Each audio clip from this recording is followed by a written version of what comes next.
சில சமயம் ரொம்ப கான்சியஸா இருக்கிறோம்னு காட்டிக்கிறதுக்காக இன்டீரியர்ஸ் பண்ணும்போது தேவையில்லாத இடத்துல எல்லாம் ஸ்பெண்ட் பண்ணுவோம். இதை எப்படி அவாய்ட் பண்ணலான்றதுக்கு ஒரு 3 ஸ்டெப்ஸ் சொல்றேன், நோட் பண்ணிக்கோங்க.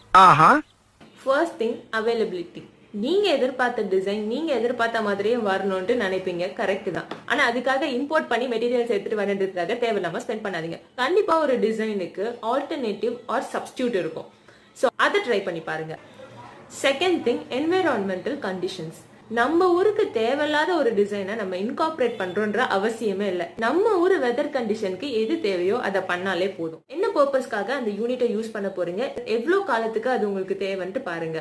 லாங்கிவிட்டி வேணும், டியூரபிளா இருக்கணும் அப்படின்ற சமயத்துல கிரேட்ஸ் அதிகமா போங்க, ஸ்பெண்ட் பண்ணுங்க, தப்பே இல்லை. ஆனா எனக்கு இது ரொம்ப ஷார்ட் ஸ்பேன் ஆஃப் டைமுக்கு தான் தேவைப்படுது, ரொம்ப டெம்பரவரியா 1 year to 2 years தான் எனக்கு இது தேவை அப்படின்னும் போது அதுல மிச்சப்படுத்த ட்ரை பண்ணுங்க.